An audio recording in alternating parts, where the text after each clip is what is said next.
You're going to stand about roughly an arm's length away from the wall. You can always calibrate if you need a little more space. Take a kickstand. My stance foot's going to be my left foot. I'm going to push through the balls of my feet to elevate the heel just enough so I have a credit card beneath.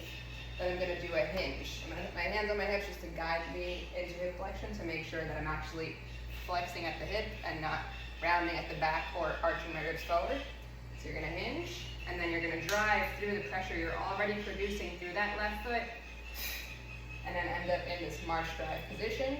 The knee never straightens. So the purpose of keeping pressure through the forefoot is that your calf and all these lower limb muscles are going to all contract at the same time. Keep that knee in slight flexion so that the hip is what actually ends up extending to get your foot up on this wall. So again, you're going to slowly hinge, drive up, and you're thinking about pushing this hip forward in space, getting the other foot on the wall, making sure that this knee never straightens as you do it. Other alternative, if you can't get the foot on the wall comfortably, is you can do it to a step or a low stool or a chair, whatever you have available. Doesn't have to be very high.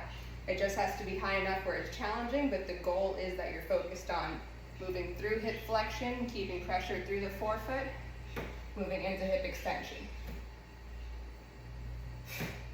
When you touch, if you're going to use a step, this heel also stays elevated. You're not going to put it flat on the box. So both feet are kind of doing the same thing here. But all the weight, all the pressure stays on the stance foot.